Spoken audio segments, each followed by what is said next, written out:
যে জুলুম মুক্ত বাংলাদেশের জন্য রংপুরের সন্তান আবু সাঈদ স্বপ্ন দেখে জীবন দিয়েছে, সেই স্বপ্নই থেকে যাবে যদি মানুষের তৈরি করা আইন চলতেই থাকে। আপনি বিগত 54 বছরের হিস্ট্রি একটু দেখেন না, যে যতবার সুযোগ পেয়েছে মানুষের কল্যাণের কথা বলে নিজেরা লুটপাট করে খেয়ে আঙ্গুল ফুলে কলা গাছ হয়েছে। মানবতার কল্যাণের জন্য মানুষের তৈরি করা আইন আমাদেরকে মুক্তি দিতে পারবে না। এজন্য মানুষের তৈরি করা আইনকে লাথি দিয়ে বঙ্গোপসাগরে নিক্ষেপ করে আল্লাহর কোরআনের আইনকে আমরা গ্রহণ করে নিব। আল্লাহর কোরআনের বাইরে কোনো মুক্তি নাই। থামেন, শুরুতেই স্লোগান দিয়ে টায়ার্ড হয়ে যায়েন না। ওই যে ঠিক কিনা এগুলো আমার আলোচনায় বলবো না আমি, আপনারা স্লোগানও দিয়েন না, কথাগুলো শোনেন, বার্তাগুলো নিয়ে যান, আল্লাহ কবুল করেন। মানুষের মুক্তির জন্য কার আইন দরকার? 1 নম্বর কারণ হলো আল্লাহর কিতাবে, আল্লাহর এই আইনের কিতাবে কোনো ভুল। আপনি যখন কোনো বই পড়বেন দেখবেন সেই বইয়ের শুরুতেই লেখক, রচয়িতা বা সংকলক বা সম্পাদক তাদের নিজেদের দুর্বলতা বা অপারগতা প্রকাশ করেন। বলেন এখানে যদি কোনো টাইপিং মিস্টেক হয় অথবা কোনো ইনফরমেশন গ্যাপ হয় আমাদেরকে জানাবেন, পরবর্তী সংস্করণে এটা আমরা ঠিক করে দিব।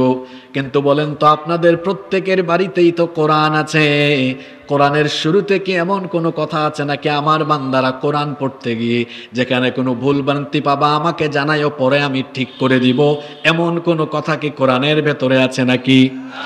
আশ্চর্য কথা, এমন কথা কেমনে থাকবে? কারণ যিনি এই কোরআন নাজিল করেছেন তিনি তো সকল প্রকার দুর্বলতা, অক্ষমতা, ত্রুটি থেকে মুক্ত।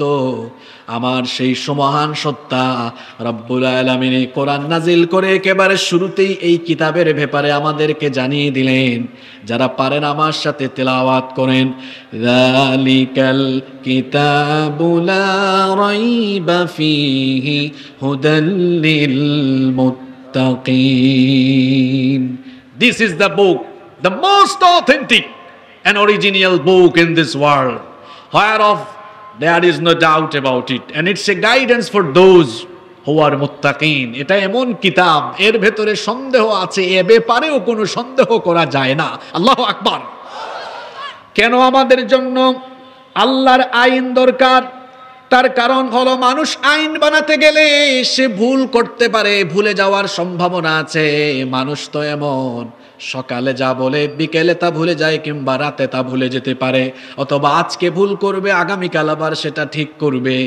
কিন্তু এই কোরআন যিনি নাজিল করেছেন সেই আমার রব, তিনি কোনো কিছু ভুলেও যান না, আবার তিনি কখনো কোনো ভুলও করেন না। এজন্য রব্বুল আলামিন কোরআনে কারীমের রব্বুল আলামিন কোরআনে কারীমের 20 নম্বর সূরা সূরাতুত তাহা এর 52 নম্বর আয়াতের শেষাংশে বললেন, মুসা নবী বলেছিলেন আমার রবের পরিচয় হলো লা ইয়াদিল্লু রাব্বি ওয়া লা ইয়ানসা। আমার রব তিনি ভুলেও যান না, ভুল করেন না, তিনি কখনো পথ থেকে, সঠিক পথ থেকে বিচ্যুত হন না। যিনি আগের পরের সব খবর জানেন এবং যিনি সকল প্রকার দুর্বলতা, অক্ষমতা থেকে মুক্ত। সবাই বলেন তো তিনি কে? আজকে আমার ভাই একটা আইন বানালেন, 5 বছর পরে আমি যদি ক্ষমতা পাই আমি এই আইনটাকে এমনভাবে সংশোধন করব যাতে আমার দল, আমার লোকজন, আমার দলের পক্ষে এটা থাকে, আমি যেন ক্ষমতায় থাকতে পারি। আবার আমার পরে আরেকজন ভাই পেলেন, উনিও তখন উনার মতো করে আইন সংশোধন করে নেবেন। মনে রাখবেন যে আইন যখন সংশোধন করে সে জনগণের কথা চিন্তা করে সংশোধন করে না, আগে তার নিজের আর দলের কথা চিন্তা করে আইন সংশোধন করে। মানুষ স্বার্থপর, এজন্য আল্লাহ তাআলা মানুষের জন্য গুরুত্বপূর্ণ, প্রয়োজনীয়, নিত্য প্রয়োজনীয় জিনিস আল্লাহ মানুষের হাতে দেন নাই, আল্লাহ নিজের কাছে রেখেছেন। যেমন সূর্যের আলো, চন্দ্র, তারকা, আগুন, বাতাস, পানি, এগুলো যদি আল্লাহ তার নিজের হাতে না রেখে আমাদের হাতে দিতেন তাহলে আমরা যে স্বার্থপরের স্বার্থপর, আমরা বলতাম আমার বিরোধিতা বন্ধ করে আনুগত্য করার আগ পর্যন্ত বৃষ্টির পানি বন্ধ, সূর্যের আলো বন্ধ। দেখেন না এমন স্বার্থপর, একটু সুযোগ পাইলে ইন্টারনেটই বন্ধ করে দেয়। আর তাদের হাতে যদি সূর্যের আলো, পানি, বাতাস, আলো থাকতো, তাহলে বলতো না খাওয়া মেরে ফেলবো যতক্ষণ না আমাদের সামনে মাথা নত করবা। এই মানুষের তৈরি করা আইন দিয়ে আল্লাহর কসম আপনাদের ভাগ্যের পরিবর্তন হবে না। মানুষের তৈরি করা আইনকে লাথি দিয়ে ফেলে দেন, আল্লাহর কোরআনের আইনকে গ্রহণ করে নেন। সম্মানিত রংপুরবাসী, মানুষের তৈরি করা আইন আমাদের কল্যাণ বয়ে আনতে পারবে না, পারবে না। আল্লাহর আইন দরকার। এক নম্বর কারণ বলেছি কেন? কারণ এটা নির্ভুল কিতাব। এই কিতাবে কোনো ভুল আছে? জোরে বলেন, কোনো ভুল আছে? নাম্বার 2, 2 নম্বর, কেন মানবতার কল্যাণের জন্য আল্লাহর আইন দরকার? একটু আগে আমার ভাই আখতার হোসেন খুব চমৎকার বক্তব্য দিয়েছেন এবং রিজিকের চমৎকার এক ডেফিনেশন তিনি দিয়েছেন। রিজিকের ডেফিনেশন আসলে এটাই। এই যে আমি এখন কথা বলতে পারছি, এই যে একটা সুন্দর পরিবেশে আয়োজক কমিটি পুলিশের কাছে গিয়ে পারমিশন নেওয়া ছাড়া আয়োজন করেছেন, এটাও কিন্তু রিজিক। কারণ 2-3 বছর আগে আপনারা মাহফিল আয়োজন করতে হলে জুতার তলা হাঁটতে হাঁটতে ক্ষয় হয়ে গিয়েছে। এই যে এখন কি কারো কাছ থেকে পারমিশন নেওয়া লাগছে নাকি? এটাও রিজিক, এটাও কি রিজিক। তো আমি বলছিলাম কেন মানুষের কল্যাণে আইন দরকার। আসলে সবার আগে মানুষের পেট ঠান্ডা করা দরকার। পেট ঠান্ডা করা দরকার না? আপনার সামনে খাবার থাকবে, নামাজেরও ওয়াক্ত হয়ে গেছে, তখন মাসালা কি? আপনি কি আগে খাবেন না আগে নামাজ আদায় করবেন? আগে খাবেন, না খাইলে তো নামাজে মনোযোগও থাকবে না। শোনেন, 54টা বছর ধরে আমার দেশ বড় নির্যাতিত। গরিব মানুষের গরিবী হালত গেল না, দুঃখী মানুষের দুঃখ কষ্ট গেল না। এখনো মানুষ, অনেক এলাকার মানুষ ঠিকমতো খাইতে পারে না। এখনো মানুষ দারিদ্রতার করাল গ্রাসে নিমজ্জিত। আমাদের দারিদ্রতা কমলো না, বেকারত্ব গেল না, কর্মসংস্থান হলো না। আমাদেরকে অনেকে অনেক সময় বলে যে হুজুরদের অবদান কি? হুজুরদের অবদান কি? আমাদের কথা তো আপনি মানবেন না, তাহলে নেন এবার আল্লাহর কোরআন থেকে অর্থনৈতিক ফর্মুলা। এটা যদি মেনটেন করতে পারেন, 10 বছর পরে বাংলাদেশে আপনি হারিকেন দিয়ে খুঁজেও একজন গরিব মানুষ খুঁজে পাবেন না। সেই ফর্মুলা আমার দেওয়া নয়, সেই ফর্মুলা যাকাতের ফর্মুলা। এটা দিয়েছেন কে? কেন মানুষের কল্যাণে আল্লাহর আইন দরকার? 2 নম্বর কারণ হলো, আল্লাহর আইন গ্রহণ করার ফলে যদি যাকাত ব্যবস্থাপনা প্রতিষ্ঠিত হয়ে যায়, আল্লাহ তাআলা বলছেন এটা তো মুমিনদের দায়িত্ব হয়ে যাবে। সূরা হজের মধ্যে আল্লাহ তাআলা বলছেন, যারা পারেন আমার সাথে তেলাওয়াত করেন, আল্লাযীনা ইম্মাক্কান্নাহুম ফিল আরদি আকামুস সালাতা ওয়া আতাউয যাকাতা ওয়া আমারু বিল মা'রুফি ওয়া নাহাউ আনিল মুনকার ওয়ালিল্লাহি আকিবাতুল উমুর। কোরআনে কারীমের 22 নম্বর সূরা, সূরাতুল হাজর 41 নম্বর আয়াতে রব্বুল আলামিন বলছেন, এই জনপদে যদি আমি মুমিনদেরকে রাষ্ট্র ক্ষমতা দান করে দেই, তাহলে তারা 4টা কাজ করবে।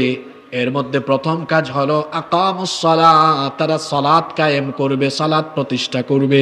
2 নম্বর হলো ওয়া আতাউয যাকাত, 2 নম্বর কাজই হলো তারা রাষ্ট্রীয়ভাবে যাকাতকে প্রতিষ্ঠা করে দিবে, যাকাত আদায় করবে। আমরা অনেক সময় অনেক মানুষকে ভালো কাজের পরামর্শ দিতে গিয়ে বলি, ভাই নামাজ রোজা ঠিক মতো করো, কিন্তু আপনি আল্লাহর কালাম এই কোরআন পড়লে দেখবেন কোরআনে কারিমে নামাজের সাথে রোজার কথা বলা হয় নাই। যেখানেই আছে নামাজের কথা সেখানেই আছে যাকাতের কথা, যেখানেই দেখবেন নামাজের কথা সেখানেই আছে যাকাতের কথা। এই যাকাত রাষ্ট্রীয়ভাবে যদি উত্তোলন করে বন্টন করে দেওয়া হয়, দারিদ্রতার অভিশাপকে যিনি দূর করে দিবেন তিনি কে? ওকে ফাইন, মনোযোগ আছে? কিভাবে বাংলাদেশে যাকাত দেওয়া হয়? বেশিরভাগের যাকাতই হয় না, 98% জনের যাকাত হয় না। যাকাত দেয় কিভাবে? শাড়ি লুঙ্গি বিতরণ করে, মানুষ ডেকে এনে 200 টাকা 300 টাকা 500 টাকা যাকাত দেয়। এরকম সিস্টেম কে আপনাকে শিখালো? হ্যাঁ, যাকাতের উদ্দেশ্য হলো যাকে যাকাত দিবেন সে আর ভবিষ্যতে যাকাত খাবে না, ওখান থেকেই তার বেকারত্ব চলে যাবে। ফর্মুলা কি? আচ্ছা, রাষ্ট্রীয়ভাবে প্রতিষ্ঠার আগে আপনারা একটু উদ্যোগ নিতে পারবেন না? মানব কল্যাণ যুব সংগঠন, আসেন ফর্মুলা শেখাই। মনে করেন এই গ্রামে নেশাব পরিমাণ সম্পদের মালিক আছেন 20-30 জন, তাদের সকলের যাকাতের টাকা উত্তোলন করে দেখা গেল সর্বমোট হয়েছে 2 লক্ষ টাকা। খুব খেয়াল করে শোনেন, শুনতেছেন? এই কথাগুলো এখন যেগুলো বলছি এগুলো সচরাচর সব মাহফিলে আপনি শুনবেন না, এগুলো একাডেমিক আলোচনা, কিন্তু আপনাদের বোঝার জন্য বলি। এই মানব কল্যাণ সংগঠন মনে করেন এই এলাকার 30-40 জন থেকে জাকাতের অর্থ কালেকশন করে সর্বমোট পেল 2 লক্ষ টাকা। কত টাকা? এই 2 লক্ষ টাকা যদি আপনি জনপ্রতি যদি 500 করে দেন তাহলে সর্বমোট 400 মানুষকে দিতে পারবেন। কিন্তু আমার বাবার, আমার ভাইয়েরা, আপনারা বলেন তো, জনপ্রতি 500 টাকা করে 400 জন মানুষের মধ্যে 2 লক্ষ টাকা বন্টন করলে প্রত্যেকেই কি ধনী হয়ে যাবে? গরিবী হালত দূর হয়ে যাবে? এখন যদি 2 লক্ষ টাকা 400 জনকে না দিয়ে একজন বিধবা বোনকে একটা সেলাই মেশিন কিনে দিলেন, আরেকজনের সংসার চলে না, একটা অটো রিক্সা অথবা ভ্যান কিনে দিলেন, আরেকজনের হালের বলদ কিনে দিলেন, আরেকজনকে একটা টঙের দোকান করে দিলেন, 2 লক্ষ টাকায় 4 জনকে যদি এই রকম কাজের ব্যবস্থা করে দেন, এই পরিবারগুলো সুন্দরভাবে চলবে। এই পরিবারগুলো আগামী বছর আর জাকাত খাওয়ার মতো পরিস্থিতিতে থাকবে? এটা তো বলেছি এক গ্রামের উদাহরণ। এবার আপনি শোনেন, এতগুলো মিনিস্ট্রি আছে, যখন জাকাত মিনিস্ট্রি থাকবে আর ইসলামী অর্থনীতিতে বিশেষজ্ঞগণ যখন সেই মিনিস্ট্রিকে পরিচালনা করবেন, সারা দেশের মুসলমানদের সম্পদের হিসাব সরকারের কাছে থাকবে, আর বছর শেষে নিসাব পরিমাণ সম্পদের মালিক যারা আছেন তাদের ঘরে, তাদের বাড়িতে মোবাইলে SMS চলে যাবে, আপনার এত টাকা জাকাত এসেছে 2025-26 অর্থ বছরের, আপনি আমাদের অফিসে সংশ্লিষ্ট ব্যাংকে অথবা এখানে জমা দিয়ে দেন। আমি তো জাকাতের উপরে আমার আলাদা করে গবেষণা আছে, আর্টিকেল আছে।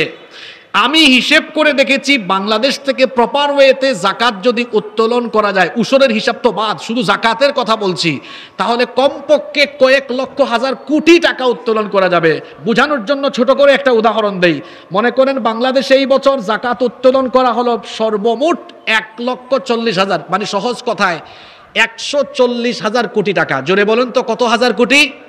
এটা কিন্তু অল্প টাকা, এই রংপুর আর রাজশাহী দিয়ে কাম সারা হয়ে যাবে, কিন্তু বোঝানোর জন্য বলতেছি কত 140,000 কোটি টাকা। ক্যালকুলেটরে আপনি পরে মিলায়ে দেখিয়েন, 140,000 কোটি টাকা, এটাকে ডিস্ট্রিবিউট করা যাবে 70 লক্ষ যুবকের মধ্যে। গভর্নমেন্ট যদি এবার 64 ডিস্ট্রিক্ট থেকে 70 লক্ষ বেকার, যাদের চাকরি নাই, ব্যবসা নাই, কিছুই নাই, এইরকম 70 লক্ষ বেকার যুবককে ঢাকায় নিয়ে প্রত্যেকের হাতে 2 লাখ টাকার চেক দেয়, জোরে বলেন কয় লাখ?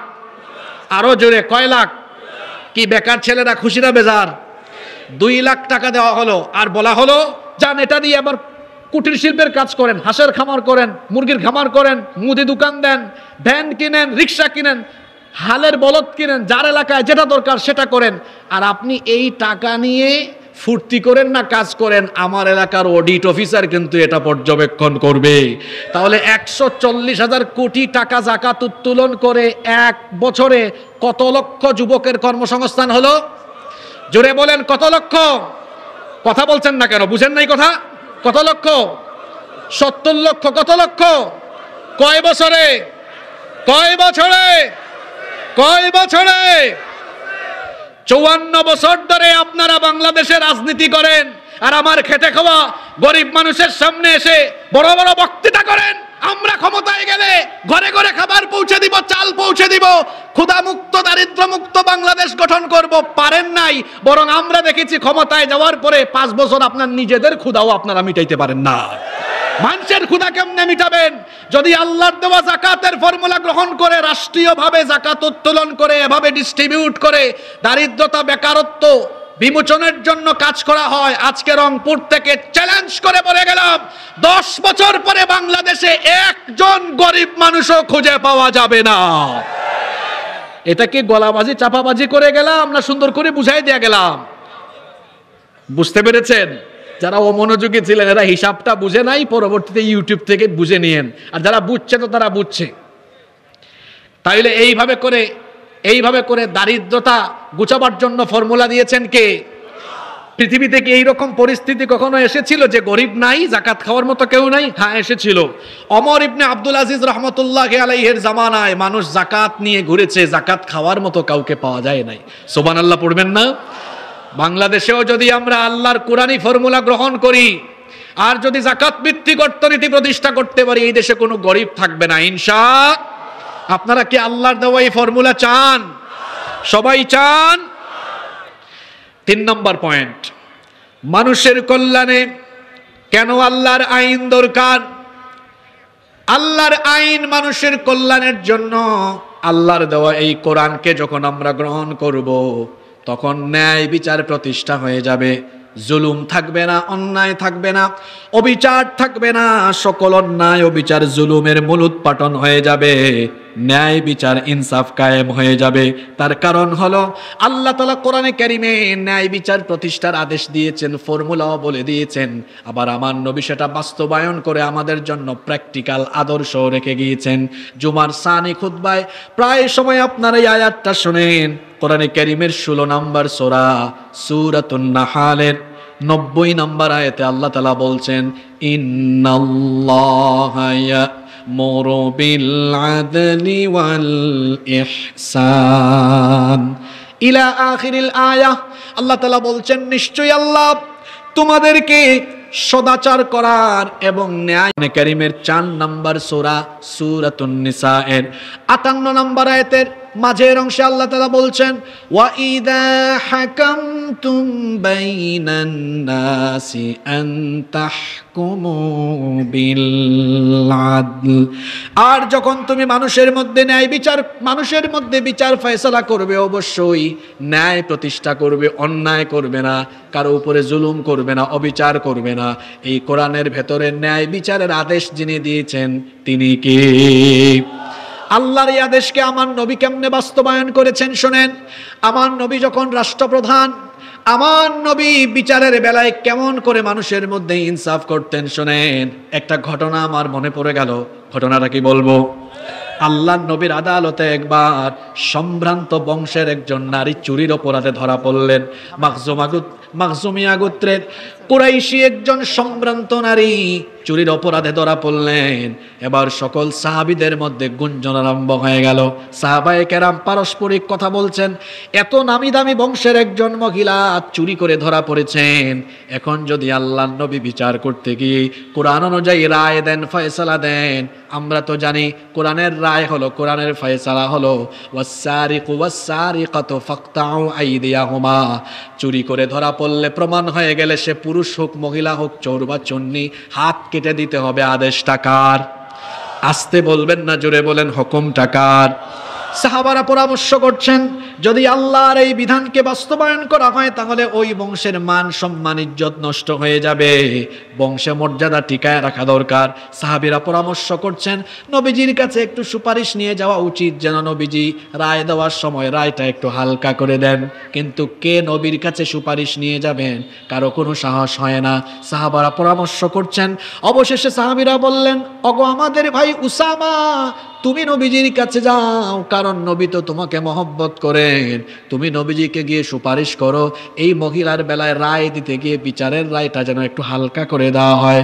উসামা ইবনে যায়েদ রাদিয়াল্লাহু আনহু তিনি নবীজির কাছে যখন এই সুপারিশ নিয়ে গেলেন, সঙ্গে সঙ্গে আল্লাহর নবী সকল সাহাবীদেরকে ডাকলেন, ডেকে বললেন, ও আমার সাহাবীরা, এত বড় দুঃসাহস কি করে তোমরা দেখালে? আল্লাহর দেওয়া বিধান, আল্লাহর দেওয়া আইনের বিপরীতে দাঁড়ানোর এত বড় স্পর্ধা কি করে দেখালে? সাহাবীরা রে শোনো, আজকে যদি আদালতে ওই সম্ভ্রান্ত বংশের নারী না হয়ে আমার নিজের কলিজার টুকরা মেয়ে ফাতেমা হতো, বিচার করতে গিয়ে আমি আমার মেয়ের দিকে নজর দিয়ে আমি দয়া মায়া দেখাতাম না, বরং ন্যায় বিচার প্রতিষ্ঠা করে হাত কাটার রায় দিয়ে ওই দায়িত্ব জল্লাদের হাতে সুপর্দ না করে আমি বাপ হয়ে নিজের মেয়ের হাত নিজেই কেটে ফেলে দিয়ে ন্যায় বিচার প্রতিষ্ঠা করতাম। আল্লাহু আকবার বলতে পারলেন না? রংপুরের মানুষ ঘুমায় গেল নাকি? এই হলো ন্যায় বিচার, যে আমার নিজের মেয়ে হলেও আমি বাদ দিব না। আর আমার দেশে আমরা দেখেছি মানুষের তৈরি করা আইন দিয়ে বিচার চলে, তার দলের লোক বহু অপরাধ করলেও বিচার করে না। আমরা কি মানুষের আইন চাই না আল্লাহর আইন চাই? আল্লাহর আইন কেমন শোনেন, আল্লাহর আইন কেমন শোনেন। রাষ্ট্রপ্রধানও জোর করে তার পক্ষে রায় নিতে পারে না। ঘটনা মনে পড়ছে আরেকটা, বলবো? ঘুমায় গেছেন নাকি? সাইয়েদিনা আলী ইবনে আবি তালিব রাদিয়াল্লাহু আনহু তিনি যখন খলিফা, একদিন তিনি বাজারে গেলেন। বাজারে গিয়ে দেখলেন এক খ্রিস্টান লৌহবর্ম বিক্রি করছে। খেয়াল করে দেখলেন কিছুদিন আগে হারিয়ে যাওয়া লৌহবর্ম, এটা তার নিজের লৌহবর্ম, খ্রিস্টান লোকটা বিক্রি করছে। শুনতেছেন আপনারা? একজন খ্রিস্টান কি বিক্রি করছে? লৌহ বর্ম। লৌহ বর্ম মানে কি?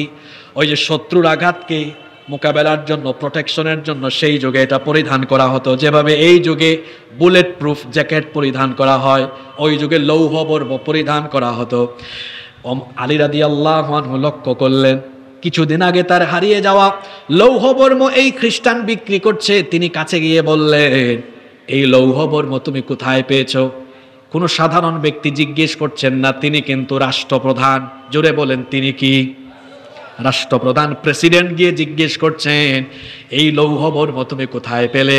সে তখন বলল, এটা তো আমার, আমি বিক্রি করছি। তিনি বললেন, না, এটা হলো আমার, এটা হারিয়ে গিয়েছে, তুমি হয়তো এটা চুরি করেছো, নইলে কোথাও পেয়েছো, বলো কোথার থেকে এনেছো। সে বলল, না, এটা আমার। দুইজন যখন এভাবে বাদানুবাদ করলেন, তখন উভয়ে মনস্থ করলেন, ঠিক আছে, আমরা এবার কাজীর কাছে যাব, বিচারকের কাছে যাব। তখন উভয়ই বিচারকের কাছে গেলেন। সেই সময় প্রধান বিচারপতি ছিলেন কাজী শুরাইহ রাদিয়াল্লাহু আনহু। কেমন বিচারপতি ছিলেন, কেমন সাহাবী! ওমর রাদিয়াল্লাহু আনহুর জামানা থেকে মুয়াবিয়া রাদিয়াল্লাহু আনহুর জামানা পর্যন্ত 60 বছর প্রধান বিচারপতির দায়িত্ব পালন করেছেন। আল্লাহু আকবার! কত বছর? বিজ্ঞ বিচারপতি। তার কাছে যখন যাওয়া হলো, প্রধান বিচারপতি খ্রিস্টানকে জিজ্ঞেস করলেন, আচ্ছা মামলাটা কি শুনি, বলো তো লৌহ বর্ম কার? খ্রিস্টান বলল, এটা আমার। এবার খলিফাকে জিজ্ঞেস করলেন, এই লৌহ বর্মটা আসলে কি তার না আপনার? খলিফা বললেন, এটা আমার। এখন জিনিস কয়টা? ঘুমায় গেলেন নাকি? জিনিস কয়টা? দাবিদার কয়জন? এখন বিষয়টা সহজ না কঠিন? এবার প্রধান বিচারপতি বললেন, ঠিক আছে খলিফা, আপনি যেহেতু বলছেন এই লৌহ বর্ম আপনার, এটার জন্য আপনাকে সাক্ষী হাজির করতে হবে। দেখেন কেমন বিচার, আল্লাহর কোরআনের আইন যে রাষ্ট্রে বা সমাজে চলে, বিচারটা কেমন হয়। রাষ্ট্রপ্রধানের মামলার জন্য সাক্ষ্যের দরকার হয়। আল্লাহু আকবার! প্রধান বিচারপতি বললেন, সাক্ষী লাগবে। তখন খলিফা বললেন, হ্যাঁ, আমার কাছে 2 জন সাক্ষী আছে। জুড়ে বলেন, কয়জন? প্রধান বিচারপতি বললেন, ঠিক আছে, তাহলে সাক্ষী নিয়ে আসেন। এবার খলিফা বললেন, আমার পক্ষে সাক্ষী হলো আমার ছেলে হাসান আর আমার ভৃত্য, আমার চাকর, এই 2 জন হলো আমার সাক্ষী। প্রধান বিচারপতি বললেন, খলিফা আপনি কি জানেন না, রসুলের বিচারের ফর্মুলা হলো পাপের পক্ষে ছেলের সাক্ষ্য গ্রহণ হবে না, মনিবের জন্য তার দাস কিংবা তার গুলামের সাক্ষ্য গ্রহণ হবে না। আল্লাহু আকবার! চিন্তা করেন, আল্লাহর আইন চললে প্রধান বিচারপতিও বিচার করার জন্য উপর থেকে চাপ সামলাইতে হয় না। আর মানুষের তৈরি করে আইন থাকলে উপর থেকে বলা হয়, আমি যারে ফাঁসি দিতে বলবো তারে ফাঁসি দাও। আর আল্লাহর আইন চললে সেখানে প্রধান বিচারপতি রাষ্ট্রপ্রধানকেও সামনে রেখে কথা বলতে পারেন, কারণ হুকুম চলে কার? আরো জোরে বলে আইন, আরো জোরে বলেন, আইন চলে কার? প্রধান বিচারপতি বললেন, আপনি কি রসুলের ফর্মুলা জানেন না? বাপের পক্ষে ছেলের আর মনিবের পক্ষে চাকরের সাক্ষ্য গ্রহণ করা যায় না। বললেন, এই 2 জন ছাড়া যদি আরো কোনো সাক্ষী থাকে তো হাজির করেন। তখন খলিফা বললেন, এই 2 জন ছাড়া তো আমার কাছে আর কোনো সাক্ষ্য নাই। খলিফা বললেন, তাহলে বিচারের রায়ও আর আপনার পক্ষে নাই। তিনি বিচারের রায় দিয়ে দিলেন। খলিফার বিরুদ্ধে রায় চলে গেল, খ্রিস্টানের পক্ষে রায় চলে গেল। খলিফা বললেন, ঠিক আছে, যেহেতু আমার সাক্ষ্য প্রমাণ নাই, এই আদালতে এটাই হলো ন্যায় বিচার, আমি এটা মেনে নিলাম। ওই খ্রিস্টান লোকটা এটা লক্ষ্য করলো, এরপরে চিৎকার করে বলল, কতই না সুন্দর ইসলামের ন্যায় বিচার। বলল, মহামান্য কাজী, আসলে লৌহ বর্ম আমার নয়, লৌহ বর্ম হলো খলিফার। কিন্তু এখানে যে সৌন্দর্য উপস্থাপিত হয়েছে, এত সুন্দর বিচার, এই সৌন্দর্য দেখে এখন আমি আপনাদের সামনে সাথে সাথে কালিমা পড়ে মুসলমান হয়ে গেলাম। এই হলো ইসলামের ন্যায় বিচার। সেখানে বিচারের নামে অবিচার করা হয় না, কারো উপরে জুলুম করা হয় না। আর যেই সমাজে, যেই দেশে আল্লাহর আইনের পরিবর্তে মানুষের তৈরি করা আইন চলবে, যারা তখন ক্ষমতায় থাকবে, ইচ্ছা মতো তাদের যারে মন চায় ধৈরা ধৈরা জেলে ঢুকাবে আর ফাঁসি দিবে। এই জন্য বলেন তো দেখি, অবিচারকে রোধ করার জন্য, অবিচারের কবর দিয়ে ন্যায় বিচার প্রতিষ্ঠার জন্য যার আইন আমাদের জন্য দরকার, চিৎকার করে বলেন তিনি কে? আসতে বলবেন না, জোরে বলেন তিনি কে? আপনারা কি বিরক্ত হয়ে যাচ্ছেন নাকি? আমাকে শেষ করার সুযোগ দিবেন না দিবেন না? দেখি মনোযোগ কেমন আছে। পয়েন্ট বলছি কয়টা? কয়টা? 1 নাম্বার কি বলেছি? এটা নির্ভুল কিতাব, আল্লাহর আইনের কিতাব। এটা কি কিতাব? নির্ভুল, কোনো ভুল। 2 নাম্বার, আল্লাহর আইনের এই কিতাবকে মানব কল্যাণে গ্রহণ করলে বেকারত্ব, দারিদ্রতা, অভাব, অনটন থাকবে। 3 নাম্বার বলেছি ন্যায় বিচার প্রতিষ্ঠা হয়ে যাবে। 4 নাম্বার, আমি কি শেষ করে দেব নাকি? 4 নাম্বার, আল্লাহর এই কোরআন যদি আমরা গ্রহণ করি, শুধু বিচার ফয়সালার ক্ষেত্র নয়, আর শুধু অর্থনৈতিক সেক্টর নয়, আমাদের যতগুলো সেক্টর, যতগুলো ক্ষেত্র আছে, সকল ক্ষেত্রের সুস্পষ্ট দিক নির্দেশনা পেয়ে সব জায়গায় আমরা শান্তি পেয়ে যাব। শান্তি দেওয়ার মালিক কে? কারণ হলো আপনাদের যত সেক্টর আছে, যত ক্ষেত্র আছে, সকল সেক্টর বা ক্ষেত্রের জন্য যা কিছু দরকার সব এই কোরআনের ভেতরে যিনি ঢুকিয়ে দিয়েছেন। গলার আওয়াজ বড় করে সবাই বলেন তো তিনি কে? এজন্য রব্বুল আলামিন কোরআনুল কারীমের 16 নম্বর সূরা সূরাতুন নাহালের 89 নম্বর আয়াতের শেষাংশে বললেন, ওয়ানাজ্জালনা আলাইকাল কিতাবা তিবয়ানাল লিকুল্লি শাইইন ওয়া হুদান ওয়া রাহমাতান ওয়া বুশরা লিল মুসলিমিন। আর আমি আপনার কাছে এমন এক কিতাব নাজিল করেছি, যেই কিতাবের ভেতরে তিবয়ানাল লিকুল্লি শাই, সব কিছু আমি বয়ান করে দিয়েছি। কোরআনে কারীমের 6 নম্বর সূরা সূরাতুল আনআমের 38 নম্বর আয়াতের শেষাংশে আল্লাহ তাআলা আরো বললেন, মা ফাররাতনা ফিল কিতাবি মিন শাইইন সুম্মা ইলা রাব্বিহিম ইউহশারুন।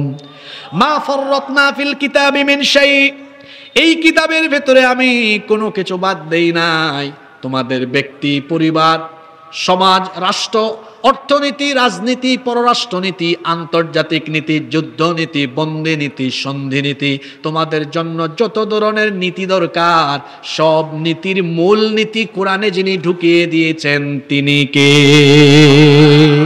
সব নীতির মূল নীতির নাম কি? আপনারা ক্লান্ত হয়ে গেছেন নাকি?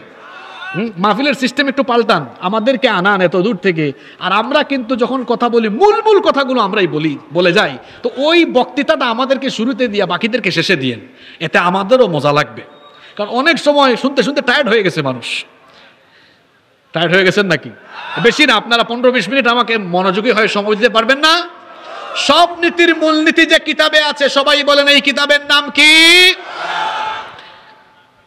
নাম্বার 5, কেন আমাদের জন্য, মানুষের কল্যাণের জন্য আল্লাহর আইন দরকার? 5 নাম্বার কারণ হলো সৃষ্টির জন্য স্রষ্টার আইন সর্বোত্তম। আচ্ছা বলেন তো, এই যে মাইকে কথা বলছি আমরা, এই মাইক যারা চালায়, অপারেটর যারা আছে, সিস্টেম, তারা ভালো জানবে না আপনার আমার মতো সাধারণ মানুষ ভালো জানবে? অপারেটর যেমনি মাইক ব্যবস্থাপনা ভালো জানে, তেমনি এই স্রষ্টা, এই সৃষ্টি ব্যবস্থাপনা কেমনে চলবে সেটা আমাদের চাইতে স্রষ্টা ভালো জানেন। এজন্য আল্লাহ তাআলা বলছেন, আলা ইয়ালামু মান খালাকা ওয়া হুয়াল লাতীফুল খাবীর। কোরআনে কারীমের 67 নম্বর সূরা সূরাতুল মুলকের 14 নম্বর আয়াতে আল্লাহ তাআলা বলছেন, সাবধান, যিনি সৃষ্টি করেছেন তিনি ভালো জানেন, তোমরা কি জানবা?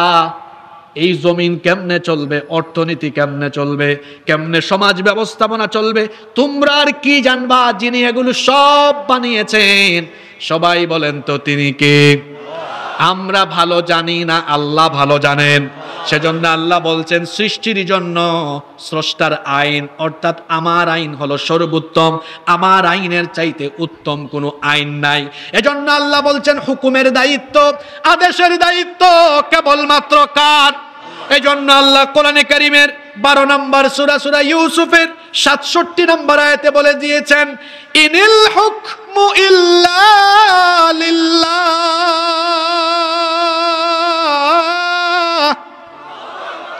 হুকুমের অধিকার একমাত্র কার? আলা লাহুল খালকু ওয়াল আমর, সাবধান, সৃষ্টি যার, হুকুম চলবে তার, আইন চলবে তার, আল্লাহর দেওয়া এই আইনকে যারা বাদ দিয়ে যারা বিচার ফয়সালা কিংবা পরিচালন ব্যবস্থা আরম্ভ করবে, আল্লাহ এদের ব্যাপারে সূরা মাঈদার একটা আয়াতে নয় 3টা আয়াতে আল্লাহ 3 রকম কথা বলেছেন। আল্লাহ তাআলা বলেছেন, ওয়ামান লাম ইয়াহকুম বিমা আনজালাল্লাহু ফাউলাইকা হুমুল কাফিরুন ফাউলাইকা হুমুল ফাসিকুন ফাউলাইকা হুমুদ যালিমুন। আর যারা আল্লাহর দেওয়া আইন অনুযায়ী বিচার ফয়সালা বা পরিচালন ব্যবস্থার নীতি গ্রহণ করে না, এরা হলো কাফের, এরা হলো জালেম, এরা হলো ফাসিক। কথা মোল্লার না আল্লাহর। আস্তে বলবেন না, জোরে বলেন। কথাটা কার? মানুষের কল্যাণে, মানব কল্যাণে কেন আল্লাহর আইন দরকারের 6 নম্বর কারণ হলো আল্লাহর দেওয়া এই আইন ছাড়া মানুষের তৈরি করা যত আইন আছে সকল আইন হলো অন্ধকার। এগুলো মানুষকে আলোর পথ, মুক্তির পথ দেখাতে পারবে না। আল্লাহ নিজেই এটা কোরআনে বলে দিয়েছেন। কোরআনে কারীমের 5 নম্বর সূরা সূরাতুল মাঈদা 50 নম্বর আয়াতে রব্বুল আলামিন বলছেন, আফা হুকমাল জাহিলিয়াতি ইয়াবগুন ওয়া মান আহসানু মিনাল্লাহি হুকমান লিকওমিন ইউকিনুন। আল্লাহ তাআলা বলছেন, তারা কি অন্ধকারাচ্ছন্ন জাহিলি আইন কানুন তালাশ করছে নাকি? সেটা তারা চায় নাকি? অথচ বিশ্বাসীদের জন্য আল্লাহর দেওয়া হুকুমের চাইতে উত্তম কোন হুকুম থাকতে পারে? রব্বুল আলামিন কোরআনুল কারীমের 28 নম্বর সূরা সূরাতুল কাসাসের 50 নম্বর আয়াতের শেষের দিকে বলেছেন, ওয়ামান আযাল্লু মিম্মান ইত্তাবাআ হাওয়াহু বিগাইরি হুদাম মিনাল্লাহ ইন্নাল্লাহা লা ইয়াহদিল কওমায যালিমিন। আল্লাহ তাআলা বলছেন, তার চাইতে বড় গুমরাহ, তার চাইতে বড় পথভ্রষ্ট আর কে হতে পারে, যে আল্লাহর দেওয়া হেদায়েতের কিতাবকে বাদ দিয়ে অন্য কোনো আইনকে গ্রহণ করে মুক্তির পথ খুঁজে। আল্লাহ বলছেন, তার চেয়ে গুমরাহ, তার চেয়ে পথভ্রষ্ট আর কে হতে পারে? ইন্নাল্লাহা লা ইয়াহদিল কওমায যালিমিন। আর পথভ্রষ্ট হয়ে যারা জুলুমের পথ গ্রহণ করে নেয় তাদেরকে আল্লাহ হেদায়েতের পথ দেখান না। আল্লাহ বলেছেন, আমার দেওয়া আইনের কিতাব ব্যতীত যত আইন আছে সব আলোকিত না অন্ধকার? আস্তে বলবেন না, জোরে বলেন। আলোকিত না অন্ধকার? আমাদের জন্য, মানুষের কল্যাণের জন্য কেন আল্লাহর আইন দরকার? তার 6 নম্বর কারণ হলো, কোরআনের আইন যদি প্রতিষ্ঠা না হয় তাহলে দেখা যাবে আল্লাহর কোরআনের অনেক আয়াত শুধুমাত্র কিতাবের পৃষ্ঠার ভেতরে বন্দী হয়ে থাকবে, বাস্তবায়ন কোনোদিন হবে।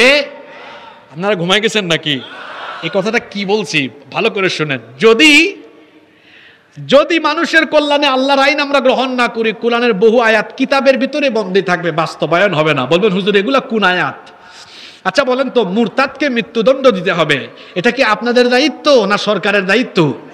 এটা ইসলামী রাষ্ট্রের দায়িত্ব। তো এখন যদি ইসলামী রাষ্ট্রে আল্লাহর আইন গ্রহণ না করা হয় তাহলে এই আইন, এই আয়াত তো কিতাবের ভিতরেই থাকবে, বাস্তবায়ন কোনোদিন। চোর অপরাধ প্রমাণিত হলে হাত কেটে দিতে হবে, এটা কি আপনারা কাটবেন না সরকার কাটবে? তো সরকার যদি আইন গ্রহণ না করে তাহলে তো এই কিতাব, এর ভেতরেই এই আয়াত বন্দী হয়ে থাকলো, বাস্তবায়ন কোনোদিন হবে না। মানব কল্যাণে আল্লাহর আইন এজন্য দরকার, তার কারণ হলো আল্লাহর আইন যদি বাস্তবায়ন না হয় তাহলে অনেক আয়াত কিতাবের ভেতরেই বন্দী হয়ে থাকবে। আল্লাহ তো বলেছেন, তা'মুরুনা বিল মা'রুফ, তোমরা তো সর্বোত্তম জাতি, তোমরা সৎ কাজের আদেশ দিবে, অসৎ কাজে কি করবে? আদেশ। ভালো করে শোনেন, এই আয়াতটা কিন্তু অনেক জায়গায় অনেকবারই এসেছে। বলা হয়েছে আমাদের কথা, আমাদের ব্যাপারে বলা হয়েছে, আমার কথা, আপনার কথা, আমাদের কথা বলা হয়েছে। আল্লাহ বলছেন, কুনতুম খায়রা উম্মাতিন উখরিজাত লিন-নাসি তা'মুরুনা বিল মা'রুফি ওয়া তানহাউনা আনিল মুনকার। তোমরাই সর্বশ্রেষ্ঠ জাতি, তোমরাই সর্বোত্তম জাতি, তোমাদের দায়িত্ব, তোমাদেরকে মানুষের কল্যাণে বের করা হয়েছে, তোমাদের দায়িত্ব হলো তা'মুরুনা বিল মারুফ, তোমরা সৎ কাজে আদেশ দিবে, অসৎ কাজে নিষেধ করবে। এই কথা আল্লাহ আবার সূরা আলে ইমরানে এমনি করে বলছেন, ওয়াল তাকুম মিনকুম উম্মাতুন ইয়াদউনা ইলাল খায়রি ওয়া ইয়া'মুরুনা বিল মারুফি ওয়া ইয়ানহাউনা আনিল মুনকার ওয়া উলাইকা হুমুল মুফলিহুন। আর তোমাদের মধ্যে এমন কিছু মানুষ থাকবে যারা মানুষকে সৎ কাজের আদেশ দিবে, অসৎ কাজে নিষেধ করবে। কথা বুঝে থাকলে বলেন, সৎ কাজের অনুরোধ না আদেশ? কথা বলছেন না কেন? পিছন থেকে আওয়াজ হয় না। সৎ কাজের অনুরোধ না আদেশ? তো এখন আপনারা যে সর্বোত্তম জাতি, আপনারা কি আদেশের জায়গায় আছেন না অনুরোধের জায়গায় আছেন? জি, শুনি নাই, জোরে বলেন। কোন জায়গায় আছেন? আপনি কি চাইলেই দেশ থেকে সুদ ঘুষ দুর্নীতি বন্ধ করতে পারবেন? আপনারা আদেশ করতে পারবেন? আপনারা অনুরোধ করছেন কাদের কাছে? যারা ইসলাম পছন্দ করে না। আর আল্লাহ বলেছেন ইসলাম প্যাসেঞ্জারের সিটে থাকবে না, থাকবে ড্রাইভিং সিটে। মুসলমান অনুরোধ করবে না, আদেশের জায়গায় থাকবে। এই জন্য আদেশের জায়গা পর্যন্ত ইসলাম পৌঁছায় দিতে হবে। কথা বুঝছেন না এখনো ভেজাল আছে? আল্লাহর আইন এই জন্য দরকার, এই জন্য দরকার, কারণ আল্লাহর আইন বাস্তবায়ন না হলে বহু আয়াত কিতাবের ভেতরেই থেকে যাবে। বাস্তবায়ন, মানব কল্যাণে কোরআনের আইনের দরকার, প্রয়োজনীয়তার উপরে কথা বলছি। দেখি তো একটু রিভিশন করি। 1 নাম্বার বলেছিলাম এটা কি কিতাব? মাশাআল্লাহ, কি কিতাব? নির্ভুল কিতাব। 2 নাম্বার বলেছিলাম আল্লাহর দেওয়া এই আইন মানব কল্যাণে গ্রহণ করলে, যাকাত ভিত্তিক ফর্মুলা গ্রহণ করলে বেকারত্ব থাকবে। 3 নাম্বার বলেছিলাম ন্যায় বিচার প্রতিষ্ঠা হবে। 4 নাম্বার বলেছিলাম এটা এজন্য দরকার, এই কোরআনের ভেতরে সকল নীতির মূলনীতি আছে না নাই? 5 নাম্বার বলেছিলাম সৃষ্টির জন্য স্রষ্টার আইন দরকার। 6 নাম্বার বলেছিলাম কোরআনের আইন ছাড়া সকল আইন হলো অন্ধকার। তারপরে 7 নাম্বার বলেছি আল্লাহর আইন এজন্য দরকার, এটা বাস্তবায়ন না হলে বহু আয়াত কিতাবের ভেতরে থেকে যাবে, বাস্তবায়ন হবে না। কষ্ট হচ্ছে আপনাদের? আমি কি শেষ করব? নাম্বার 8, তো আমি শেষ পর্যায়ে আসতেছি ধীরে ধীরে। নাম্বার 8, মানব কল্যাণে, আজকের সংগঠন ও মানব কল্যাণের, মানব কল্যাণে কোরআনের আইন এজন্য দরকার। 8 নাম্বার কারণ, যদি মানব কল্যাণে আল্লাহর আইন গ্রহণ করা হয়, সকল ধর্ম বর্ণের মানুষের অধিকার প্রতিষ্ঠা হবে। শুধু মুসলমান নয়, হিন্দু, বৌদ্ধ, খ্রিস্টান, যত রকমের যত ধর্মের বর্ণের মানুষ আছে সবার অধিকার প্রতিষ্ঠা হবে। কারণ আল্লাহর দিন ইসলামের প্রধান বৈশিষ্ট্য হলো এটা হচ্ছে দীনুন ইনসানিয়াহ, এটা মানবতার দিন। কিসের দিন? জোরে বলেন, কিসের দিন? মানবাধিকারের কথা সবচেয়ে বেশি বলা হয়েছে কোরআনে। এমনকি আপনারা জানলে অবাক হবেন, মানুষের সৃষ্টি নিয়ে আল্লাহ যখন ফেরেশতার সাথে আলোচনা করেন, ফেরেশতা তখন আল্লাহর হক নিয়ে কথা বলে নাই, আপত্তি করেছে বান্দার হক নিয়ে। আসেন একটু মনে করাই দিই। আল্লাহ ফেরেশতাদেরকে ডেকে বললেন আমি মানুষ বানাবো। ফেরেশতা বলল কি? তখন বলল আতাজআলু ফিহা মাইয়ুফসিদু ফিহা ওয়া ইয়াসফিকুদ দিমা। আপনি কি এমন কাউকে বানাবেন? দেখেন ফেরেশতা কিন্তু এমন কথা বলে নাই এমন কাউকে সৃষ্টি করবেন যারা আপনার গোলামি করবে না, এটা বলে নাই। বলেছে এমন কাউকে কি পৃথিবীতে পাঠাবেন যারা সেখানে গিয়ে রক্তপাত ঘটাবে, বিশৃঙ্খলা লাগাবে। অর্থাৎ রক্তপাতের মাধ্যমে আরেকজনের হক নষ্ট হয় না? কথা বলছেন না কেন? তাহলে ফেরেশতা আপত্তি করে আল্লাহকে বলেছে আল্লাহর হকের বিষয় না বান্দার হকের বিষয়? কথা বলছেন না কেন? বান্দার হকের বিষয়। ইসলাম মানবাধিকারের দিন। আমাদের এই দিনের ভেতরে মানবাধিকারের কথা যত বলা হয়েছে পৃথিবীর কোথাও মানবাধিকারের কথা এত বলা হয় নাই। আল্লাহর নবীর হাদিস শুনেন, মানুষের জীবনের নিরাপত্তা ইসলাম কেমনে দিয়েছে। কোরআন শরীফে তো আছে, আল্লাহ তাআলা বলেছেন যে অন্যায়ভাবে একজন মানুষ হত্যা করে সে যেন সারা দুনিয়ার মানুষকে হত্যা করে। আর হাদিস শরীফে এসেছে, নবীজি বলেছেন আল্লাহর কাছে একজন মানুষের জীবনের মর্যাদা এত বেশি, একজন মানুষের জীবনের মূল্য আল্লাহর ঘর কাবা শরীফের চাইতেও আল্লাহর কাছে বেশি। সুবহানাল্লাহ কইতে ইচ্ছা করলো না, খালি ঠিক ঠিক বলে চিল্লাইতে পারেন, সুবহানাল্লাহ কইতে পারেন না। আল্লাহ রসুল বলেছেন একজন মানুষের জীবনের মর্যাদা আল্লাহর কাছে কার ঘরের চাইতে বেশি? জোরে বলেন, কার ঘরের চাইতে বেশি? কাবা শরীফের চাইতেও বেশি। আমাদের দ্বীনের ভেতরে মানবাধিকারের কথা বলা হয়েছে। ভাবতে পারেন হিন্দু, বৌদ্ধ, খ্রিস্টান, অন্য ধর্মের কথা কি বলা হয়েছে? অন্য ধর্মাবলম্বীদের কথাও আমাদের কিতাবে বলা হয়েছে।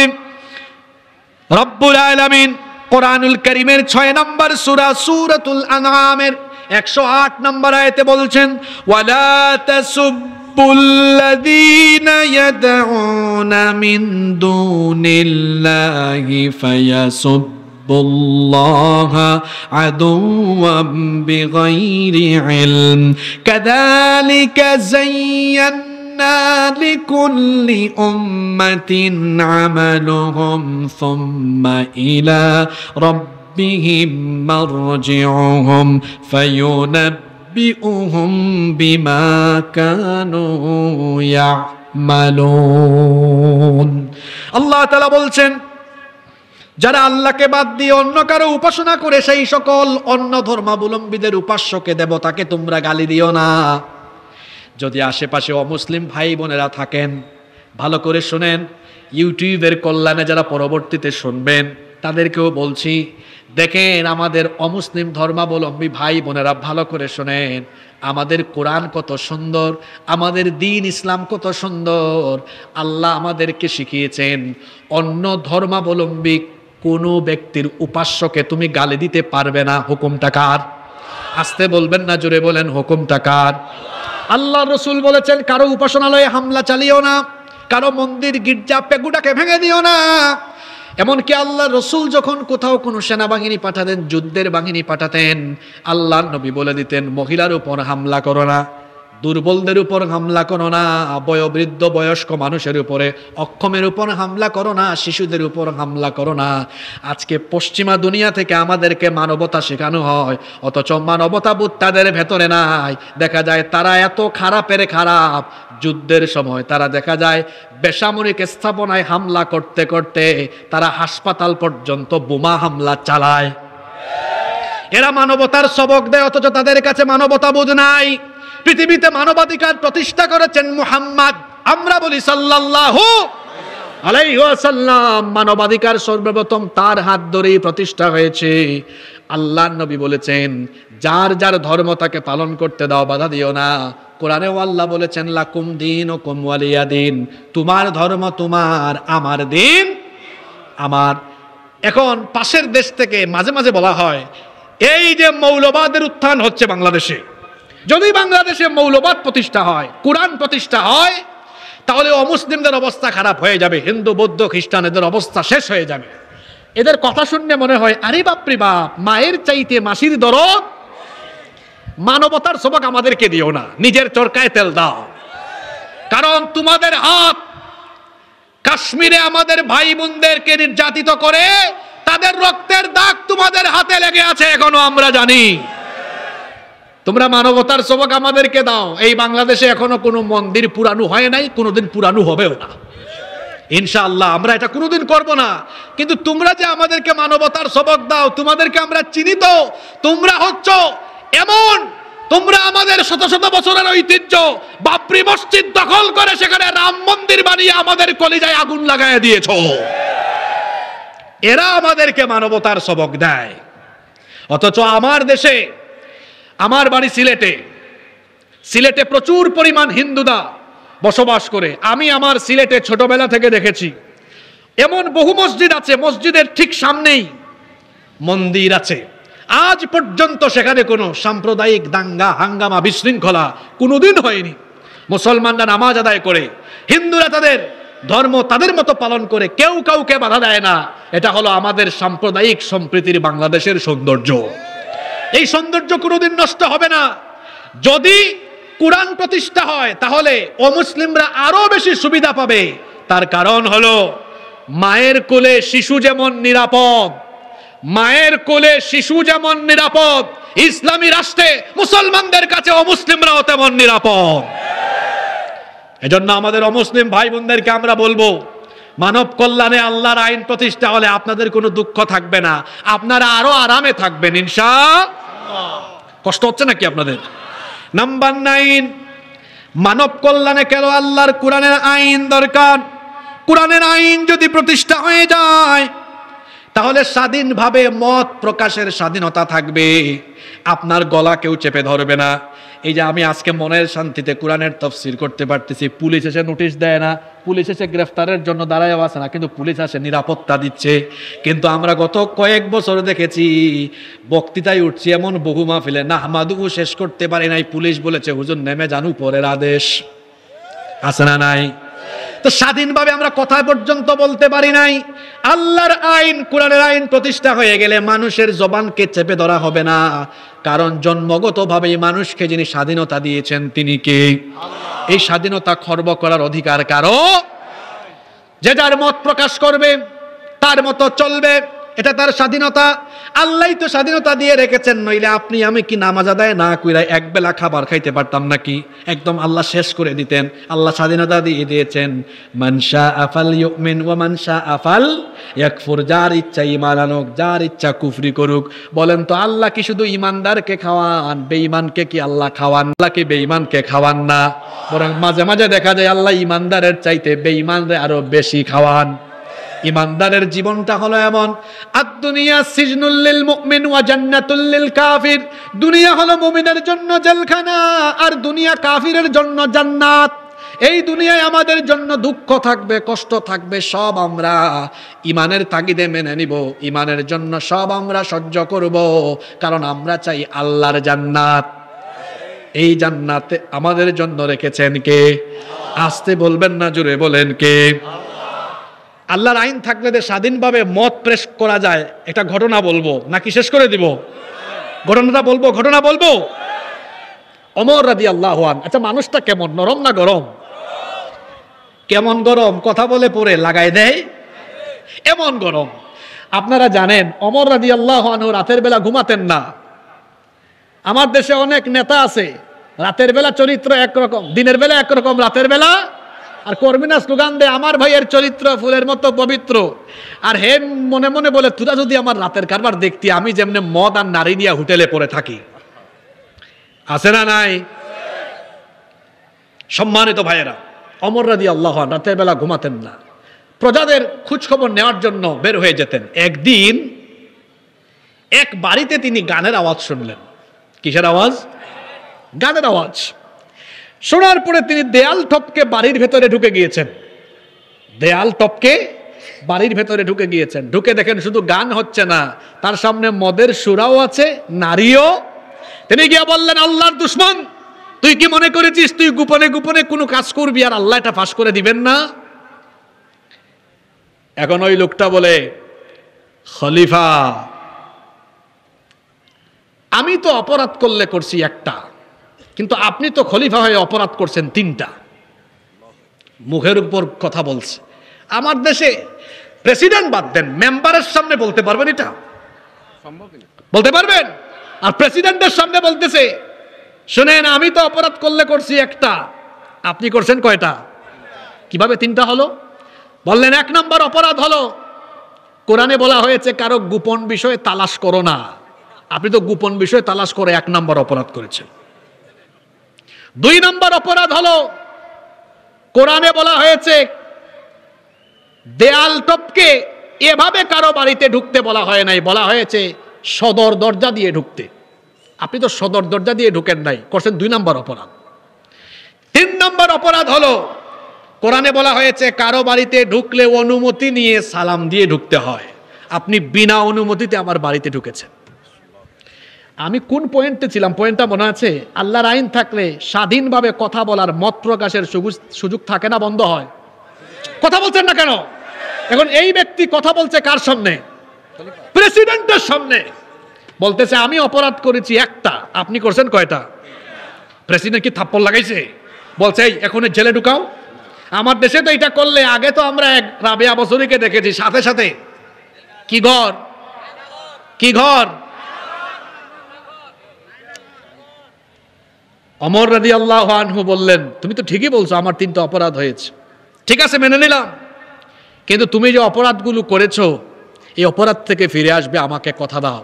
তার সাথে আলাপ সেরে তিনি বেরিয়ে গেলেন। দেখেন আল্লাহর আইন থাকলে স্বাধীনভাবে মত প্রকাশ করা যায়, খলিফা হস্তক্ষেপ করতে পারেন না। আল্লাহু আকবার।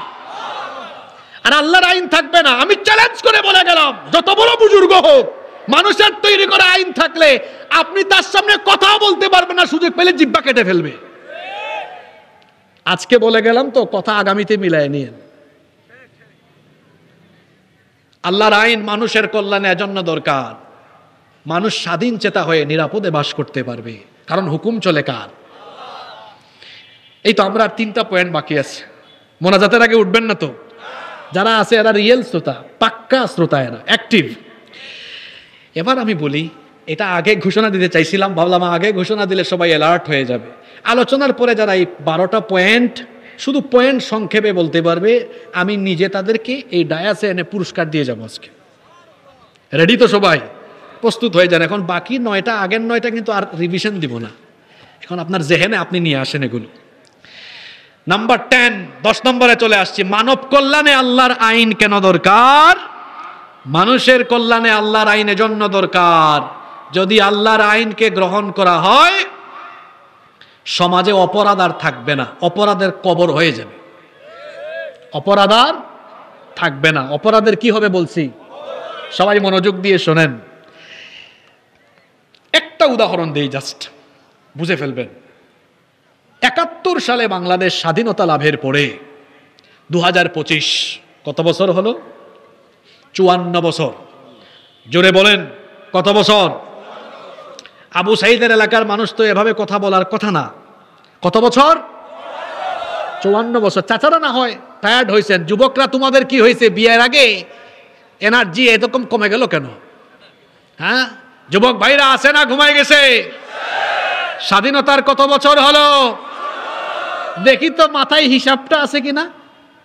এই 54 বছরের মধ্যে ক্ষমতায় বেশি সময় থেকেছে পুরুষ না নারী? বলেন, পুরুষ না নারী? দেখি হিসাব কেমন রাখেন বলেন তো। 2 মহিলা মোট কত বছর? আমার কাছে আছে হিসাব, প্রায় 32 বছর। কত বছর? 30-এর উপরে। 30-এর উপরে 32 বছর। এখন 54 থেকে 32 বাদ দেন, থাকে কত? জোরে বলেন। 2 জন ভাগাভাগি করে 32, আর 22 বছর আমরা 1-2 জন না, বহুজন, মানে আমরা পুরুষরা। আমরা এগিয়ে না পিছিয়ে? জোরে বলেন, এগিয়ে না পিছিয়ে? অনেকে ভাবতেছে হুজুর এখন কি বলতে পারে, তা শুনেন কি বলবো। 32টা বছর নারীরা ক্ষমতায় থাকলো, এমন কি এমন এমন পদ এট এ টাইম, সরকার দলীয় নেতা, বিরোধী দলীয় নেতা 2 জনই নারী, স্পিকারও নারী, স্বরাষ্ট্রমন্ত্রী নারী, শিক্ষামন্ত্রী নারী। আমি কিন্তু নারী অধিকারের বিরুদ্ধে বলবো না, আগে শুনেন বলতে চাচ্ছি কি সেটা শুনেন। এট এ টাইম সরকার দলীয় নেতা, বিরোধী দলীয় নেতা, স্পিকার, শিক্ষামন্ত্রী, স্বরাষ্ট্রমন্ত্রী সব নারী। এবার আপনারা আমাকে জবাব দেন দেখি, নারীরা 32 বছর এত ক্ষমতা পাওয়ার পরেও বাংলাদেশে ধর্ষণ কি বন্ধ হয়ে গেছে নাকি? জোরে বলেন, বন্ধ হয়ে গিয়েছে? নারীরা ক্ষমতায় থাকা সত্ত্বেও কলেজে, ইউনিভার্সিটিতে আমার বোনদের শ্লীলতাহানি হয়েছে, ধর্ষণের মতো ঘটনা ঘটেছে। তাহলে বোঝা গেল নারীরা ক্ষমতায় থেকেও নারী নির্যাতন বন্ধ করতে পেরেছে? কিয়ামত পর্যন্ত পারবে? কেন? আইনটা আসলে কার? আরেকজন বলে আল্লাহর, তালে বেতাল হয়ে গেছে। আইনটা কার? এখন মানুষের আইনের নমুনাটা কেমন হয় শুনেন।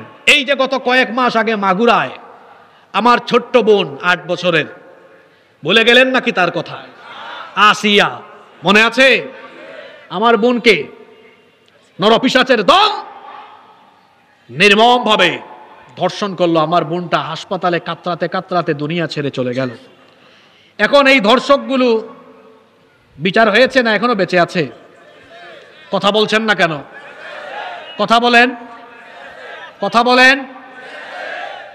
এবার শুনেন, মানুষের তৈরি করা যে আইন থাকার ফলে আমার ধর্ষিতা বোন কবরে যায় আর তার ধর্ষক বেঁচে থাকে, সেই আইনের মুখে আমি লাথি মারি। মানুষের তৈরি করা যে আইন থাকার ফলে ধর্ষক বছরের পর বছর ফুলের মালা দিয়ে রাস্তায় রাস্তায় ঘুরে, সে আইনের মুখে আমি ঝাড়ু নিক্ষেপ করি। 32 বছর নারীরা ক্ষমতায় থেকেও নারী নির্যাতন বন্ধ করতে পারে নাই। আমার রসুলকে আল্লাহ এমন এক অজ্ঞতা, বর্বরতা, নিষ্ঠুরতার সমাজে পাঠিয়েছেন। এরা তো আরো খারাপ। মেয়ে জন্ম নিলেই কি করেছে? জীবিত পুঁতে ফেলেছে। রাস্তাঘাটে শাক সবজি মাছ যেভাবে কেনা বেচা হয়, নারীদেরকে তারা কিনে কিনে বিবাহ শাদী ছাড়া পণ্যের মতো ভোগ করেছে। সেই সমাজে আল্লাহর নবী এসে আল্লাহর দেওয়া কোরআনের আইনের ভিত্তিতে নারীকে এমন মর্যাদা দিলেন, বললেন কারো ঘরে মেয়ে জন্ম নিলে মেরে ফেলো না, এটাকে আদর দিয়ে ভালোবাসা দিয়ে লালন পালন করো। করলে কি হবে? 2টা আঙ্গুল দেখায় বললেন কিয়ামতে আমার সাথে এইভাবে এক জান্নাতে থাকবে। বাজারে তারা মাছ সবজির মতো নারীকে কেনাবেচা করতো। আমার রসুল বললেন খবরদার, মোহরা না দিয়ে রানীর মতো মর্যাদা দিয়ে ঘরে নিয়ে আস। বিয়ে করার পরে তুমি নবাবজাদা নসরুল্লাহ আর তোমার বউয়ের সাথে তুমি দাসীর মতো আচরণ করবা, খবরদার। তার সাথে সদাচার উত্তম আচরণ করো। তোমাদের মধ্যে সেই সবচেয়ে ভালো যে তার বউয়ের কাছে ভালো। বলেছেন কে? মুহাম্মদ সাল্লাল্লাহু। তাহলে বলেন, শত শত বছর ধরে নারীদের উপরে চলা নির্যাতন আল্লাহর দেওয়া আইনের ভিত্তিতে এর কবর রচিত হলো কি হলো না? আল্লাহর রসুলের সময় নারীরা মর্যাদা পেল। আজ আমার বাংলাদেশে আমার 8 বছরের বোন আসিয়া ধর্ষিতা হয়, নুসরাত, তনু আরো শত শত বোনেরা কলেজে বিশ্ববিদ্যালয়ে লাঞ্ছিত হয়, রাস্তাঘাটে ইফটিজিং হয়, তাদেরকে টিজ করা হয়, ধর্ষিত হয়। নারীরা ক্ষমতায় থেকেও নারী নির্যাতন বন্ধ করতে পারে নাই। 54 বছরের মধ্যে 32 বছর তারা ক্ষমতায় থেকেছে, পারে নাই। কিয়ামত পর্যন্ত পারবে না। নারীর ক্ষমতা প্রতিষ্ঠার জন্য মানুষের তৈরি করা আইনকে লাথি দিয়ে ফেলে দাও, আল্লাহর কোরআনকে গ্রহণ করে নাও। ঘুমায় গেছেন নাকি? আমার সাথে আপনারা একমত না দ্বিমত?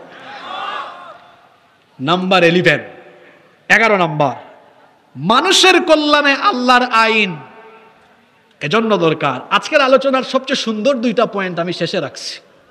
আচ্ছা বলেন তো, খাবার দাবার খাইলে প্রথম দিকের খাবারটা বেশি মজা লাগে না শেষেরটা মজা লাগে? দেখেন না, একদম প্লেট চেটে পুটে খায়, আঙ্গুল টাঙ্গুল চেটে খায় না?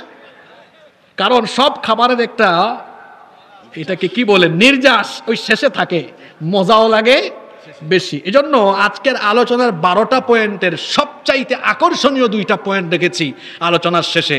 আমাকে কি আপনারা 5-7 মিনিট সময় দিবেন? 11 নাম্বার, মানব কল্যাণে আল্লাহর আইন এজন্যই দরকার।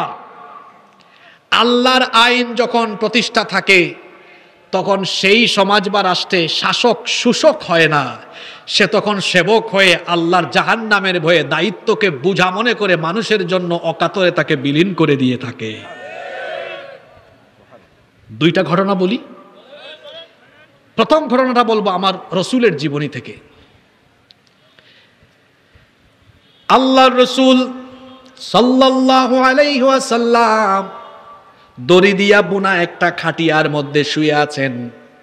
তার নিচে কোনো তুষক নাই, লেপ নাই, দড়ি দিয়া বুনানো খাটিয়ায় শুয়ে আছেন, বালিশও নাই, হাতটা এমনি করে দিয়ে শুয়ে আছেন। এমন সময় ওমর রাদিয়াল্লাহু আনহু নবীজির কাছে গেলেন। আল্লাহর নবী ওমর রাদিয়াল্লাহু আনহুকে দেখে উঠে গেলেন। ওমর রাদিয়াল্লাহু আনহু লক্ষ্য করলেন আল্লাহর নবীর পিঠের মধ্যে দড়ির দাগ বসে গিয়েছে। এটা দেখে তিনি বললেন, ওগো আল্লাহর নবী, আপনি হলেন মদিনা রাষ্ট্রের প্রধান রাষ্ট্রপ্রধান, লেপ নাই, তুষক নাই, বালিশও নাই, আপনি আমাকে পারমিশন দেন বাইতুল মাল থেকে এখনই আপনার জন্য সবকিছুর ব্যবস্থা করে দেই। আল্লাহ রসুল তখন বললেন, ওমর রে, আমি তো দুনিয়াতে সুখ শান্তি করার জন্য আসি নাই।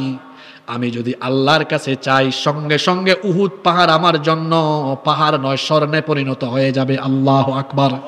আমি তো দুনিয়াতে সুখ শান্তি করার জন্য আসি নাই, এসেছি পথ হারা এই মানবতাকে পথের দিশা দেওয়ার জন্য। বলছিলাম দেখেন, রাষ্ট্রপ্রধান থাকা সত্ত্বেও ভোগ বিলাস তাদের জীবনে ছিল আর ওমর রাদিয়াল্লাহু আনহুর একটা ঘটনা শুনেন।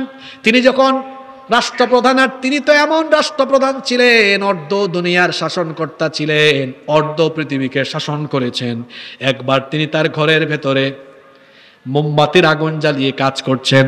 সেই যুগেতে এইরকম ইলেকট্রিক্যাল লাইট ছিল না, বিদ্যুৎ ছিল না, মোমবাতির আলো জ্বালিয়ে কাজ করছেন। এমন সময় তার কিছু আত্মীয় স্বজন দেখা করার জন্য গেলেন, দরজার সামনে গিয়ে দরজা নক করলেন, মহামান্য খলিফা ভেতরে আসবো নাকি? তিনি বললেন না, একটু ওয়েট করো, দাঁড়াও, অপেক্ষা করো। দরজায় দাঁড় করিয়ে রেখে তিনি এবার তার সামনে থাকা মোমবাতির আগুন ফু দিয়ে নিভিয়ে দিলেন, নতুন করে আরেকটা মোমবাতিতে আগুন ধরালেন। বললেন এবার তোমরা ভেতরে ঢুকো। এবার তারা ভেতরে চলে আসলো, এসে জিজ্ঞেস করলো, আমিরুল মুমিনিন, আপনার সামনে তো মোমবাতির আগুন জ্বালানোই ছিল, সেটা কেন ফু দিয়ে নিভালেন আর নতুন করে আরেকটা মোমবাতিতে আগুন ধরালেন? তখন তিনি বললেন, তোমরা আসার আগ পর্যন্ত জনগণের টাকায় কেনা মোমবাতির আলো জ্বালিয়ে আমি জনগণের কল্যাণে অফিসিয়াল কাজ করছিলাম। তোমরা যখন এসে ভেতরে ঢোকার জন্য অনুমতি চাইলে, মনে মনে চিন্তা করলাম, জনগণের পয়সায় কেনা মোমবাতির আগুন জ্বালিয়ে যদি তোমাদের সাথে আমি কথাবার্তা বলে, ব্যক্তিগত কথা বলে সময় নষ্ট করি, জনগণের আমানতের খেয়ানত হয়ে যাবে, জনগণের পয়সা ধ্বংস হবে, রাষ্ট্রের আমানতের যে দায়িত্ব আমার উপর আছে, দায়িত্বের খেয়ানত হয়ে যাবে। এই ভয়টা যখন আমার অন্তরে চলে আসলো, সঙ্গে সঙ্গে আমি জনগণের পয়সায় কেনা এই মোমবাতির আগুন ফু দিয়ে নিভিয়ে নিজের টাকায় কেনা মোমবাতির আগুন জ্বালিয়ে তোমাদের সাথে কথা বলছি। এটা আল্লাহর আইনের শাসনের নমুনা। কার আইনের? আরেকটা ঘটনা মনে পড়ে গেছে, বলবো নাকি? ওমর রাদিয়াল্লাহু আনহু রাতের বেলা বের হয়েছেন, দেখেন এক মহিলা তাঁবুর পাশে পাতিলের মধ্যে কি জানি রান্না করে, আর তার পাশেই তার বাচ্চারা কান্না করতেছে। তিনি কাছে গিয়ে বললেন, মহিলা, তোমার বাচ্চারা কান্না করে কেন? মহিলা বললেন, আমার বাচ্চারা কয়েকদিন ধরে ক্ষুধার্ত, কয়েকটা দিন ধরে খায় না, পেট খালি, ক্ষুধার্ত, এজন্য কান্না করে। তিনি বললেন, তো চুলার মধ্যে কি রান্না করতেছো, তাড়াতাড়ি দাও না কেন? মহিলা বলল, চুলার মধ্যে তো কিছুই নাই, আমি পানি গরম করে সেখানে পাথর দিয়ে পাথর নাড়াচাড়া করতেছি, যাতে বাচ্চারা মনে করে খাবার রান্না করতেছি, আর এটা দেখে যেন কাঁদতে কাঁদতে তারা যেন টায়ার্ড হয়ে ক্লান্ত হয়ে ঘুমায় যায়, সান্ত্বনা দেওয়ার জন্য আমি এটা করতেছি। ওমর রাদিয়াল্লাহু আনহু এটা শুনেই কেঁদে ফেললেন। মহিলা বললেন, ও পথিক, তুমি আমার দুঃখে কেন কান্না করছো? ওমর রাদিয়াল্লাহু আনহু তখন বললেন, তোমার যেই হালত, এই অবস্থা, তুমি কি খলিফাকে, আমিরুল মুমিনিন ওমর রাদিয়াল্লাহু আনহুকে কথাটা জানাও নাই? মহিলা বললেন, আমি তো খলিফার দরবারে যেতেই পারি না, ভিড় আর ভিড়, আর খলিফার কি দায়িত্ব নয় আমার মতো অসহায় পরিবারে খোঁজ নেওয়া খলিফার কি দায়িত্ব নয়? এটা শুনে তিনি আরো কান্না করে দিলেন, বললেন, তুমি একটু দাঁড়াও, দেখি তোমার জন্য কিছু করতে পারি কিনা। সঙ্গে সঙ্গে তিনি চলে গেলেন বাইতুল মালে গিয়ে একটা বস্তার ভেতরে আটা আর কিছু খাদ্যদ্রব্য ঢুকালেন, নিজের কাঁধে বা তার মাথায় যখন উঠাতে যাবেন, বাইতুল মালের দায়িত্বশীল এসে বললেন, আমিরুল মুমিনিন, বস্তা আপনি কেন মাথায় উঠান, কাঁধে উঠান, আমারে দেন, আমি উঠাই।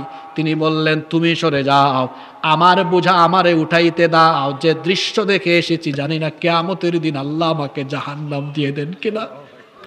সঙ্গে সঙ্গে তিনি নিজে এই বস্তা মাথায় করে নিয়ে ওই মহিলার কাছে গেলেন, গিয়ে বললেন, তাড়াতাড়ি আটা খুলো। রুটির খামির বানিয়ে তিনিও রুটি বানাতে সাহায্য করলেন। রুটি প্রস্তুত হলো, তিনি বাচ্চাদেরকে খাওয়ালেন। এরপরে মহিলাকে বললেন, আগামীকাল তুমি খলিফার দরবারে যেও, দেখবো তোমার জন্য আরো কিছু করা যায় কিনা।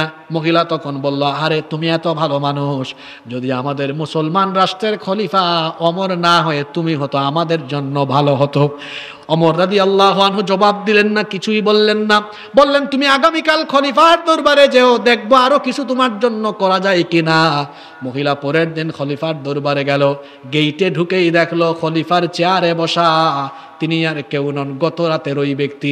মহিলা ভয়ের চোটে এবার থরথর করে কাঁপা আরম্ভ করলো, সাথে সাথে বলে উঠলো, আমিরুল মুমিনিন, আমার ভুল হয়ে গিয়েছে, আমাকে মাফ করে দেন, গত রাতে যা হয়েছে সেজন্য আমি ক্ষমা চাচ্ছি।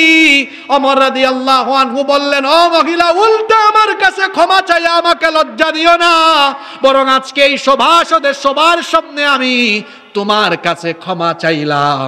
ঠিক মতো তোমার ঘরে খাবার যে যায় নাই, কিয়ামতের দিনের জন্য ওমরকে আল্লাহর দরবারে আসামি করো না।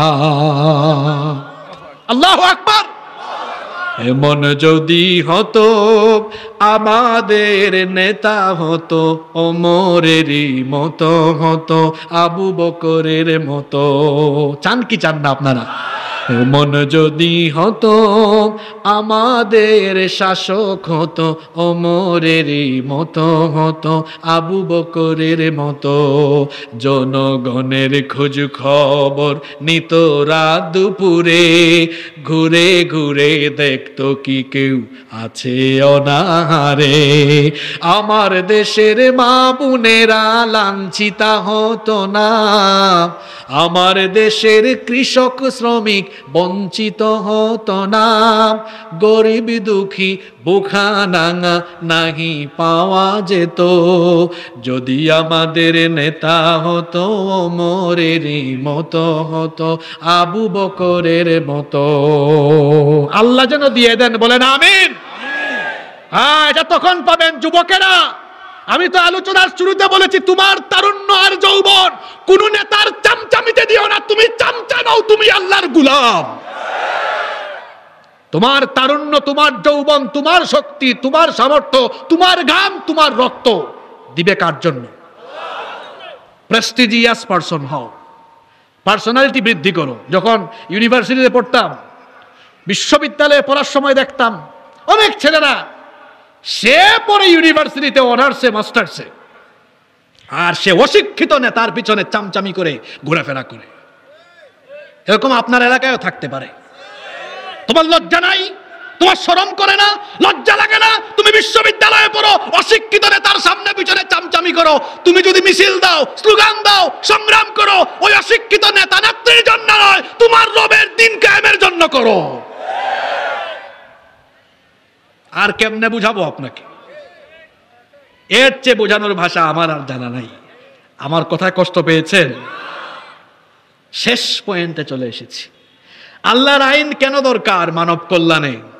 কারণ মানুষের কল্যাণে আল্লাহর আইন যে দরকার, এই আইন মানুষের জন্য প্রয়োজন। এই স্লোগান আমার আপনার আগে তুলেছেন মুহাম্মাদুর রাসূলুল্লাহ সাল্লাল্লাহু আলাইহি ওয়াসাল্লাম। শুধুমাত্র নামাজের দাওয়াত দেওয়ার জন্য তিনি আসেন নাই, শুধু ইবাদতের কথা বলার জন্য, জিকির আজকারের তালিম দেওয়ার জন্য আল্লাহ তাকে পাঠান নাই। তাহলে আল্লাহ তাআলা তাকে কেন পাঠালেন? কোরআনে কারীমের 61 নম্বর সূরা, সূরাতুস সাফাত 9 নম্বর আয়াতে আল্লাহ তাআলা বলছেন, হুয়াল্লাযী আরসালা রাসূলাহু বিল হুদা ওয়া দীনিল হক লিইয়ুযহিরাহু আলা الدين كله ولو كره المشركون। তিনি হচ্ছেন সেই সুমহান সত্তা যিনি তার রাসূলকে হেদায়াত আর দ্বীনে হক দিয়ে পাঠিয়েছেন। কেন? লিইয়ুযহিরাহু আলা الدين كله, দুনিয়ার সমস্ত পথ মত তন্ত্র মন্ত্র সবকিছুর মূলোৎপাটন করে আল্লাহর জমিনে তিনি যেন আল্লাহর আইন প্রতিষ্ঠা করেন, এই দায়িত্ব নবীজিকে দিয়ে পাঠিয়েছেন কে? আমার নবী মসজিদের ইমাম ছিলেন, আমার রাষ্ট্রেরও ইমাম ছিলেন। আমার হাতে যে কোরআন, নবীজি আরকাম রাদিয়াল্লাহু আনহুর বাড়িতে দারুল আরকাম প্রতিষ্ঠান করেছেন। নবীজির জীবনী পড়বেন, সেখানে সাহাবীদেরকে কোরআন তালিম দিয়েছেন। এই কোরআন আবার মসজিদে নববীতে তেলাওয়াত করে নামাজে ইমামতি করেছেন। আবার একই কোরআন দিয়ে তিনি মদিনার রাষ্ট্রকে 1-2 বছর নয় 10 বছর পরিচালনা করে দুনিয়ার ইতিহাসে সর্বশ্রেষ্ঠ রাষ্ট্রনায়ক হিসাবে দৃষ্টান্ত রেখে গিয়েছেন। আমরা মুহাম্মাদুর রাসূলুল্লাহ বলেন সাল্লাল্লাহু আলাইহি ওয়াসাল্লামের সেই পথ মত আদর্শকে অনুসরণ করে আমরাও সেই পথের পথিক হয়ে আল্লাহর রসুলের আদর্শ জমিনে বাস্তবায়ন করতে চাই কি চাই না? জোরে বলেন, চাই কি চাই না? কারা কারা চান না একটু হাত তুলেন তো। ওই দেখেন আল্লাহর কুতুব কয়েকজনকে পাওয়া গেছে, এরা ঘুমের ঠেলায় শেষ। এখন বলেন, আলোচনার ফিনিশিং দেওয়ার আগে একটা কুইজ প্রতিযোগিতা হয়ে যাক। কি বলেন, রেডি আছেন না নাই? এবার মানব কল্যাণে আল্লাহর আইনের প্রয়োজনীয়তার ব্যাপারে কয়টা পয়েন্ট আজকে এখানে বলা হয়েছে? এই 12টা পয়েন্ট কে বলতে পারবেন? এখন দুইজন হাত তুলছে, অসুবিধা নাই, দুইজন বলতে পারলে দুইজনকেই পুরস্কার দেওয়া হবে। বলেন আপনি।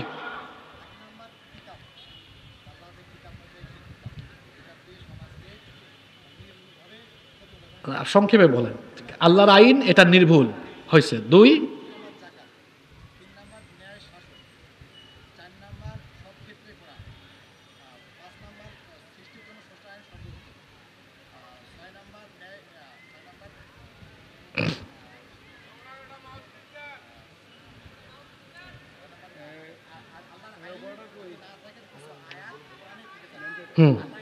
আচ্ছা,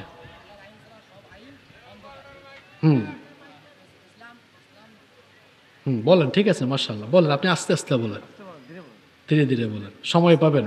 ইসলাম মানবতার ধর্ম, মানবতার দিন, মানবাধিকার প্রতিষ্ঠা হবে। মানবাধিকার প্রতিষ্ঠা করে। 8টা হয়ে গেছে, আর 4টা বাকি।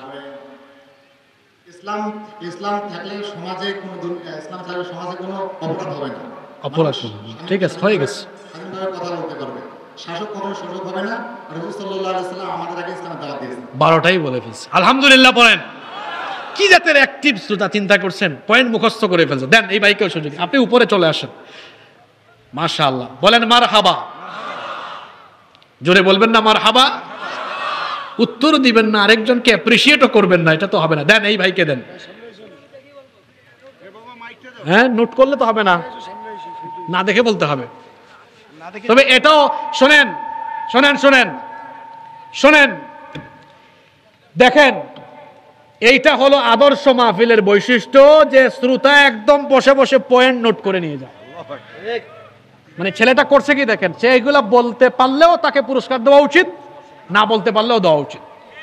সে আজকে আগামীকাল বলতে পারবে এই এলাকায়। তাকে যদি কালকে সকালে বলা হয় তুমি যে মাহফিলে গেলা, হাসিবুর রহমান হুজুরের বক্তব্য শুনলা, তো হুজুর কি বলছে, সে ঠাস করে এটা বের করে বলবে, হুজুর কালকে রাতে এই 12টা পয়েন্টের উপরে কথা বলে গেছে যে মানব কল্যাণে কোরআনের আইন দরকার এই 12টি কারণে। ঠিক আছে, তাকে দেওয়া হোক, সে বলুক। ঠিক আছে, আসো, তুমি সামনে আসো।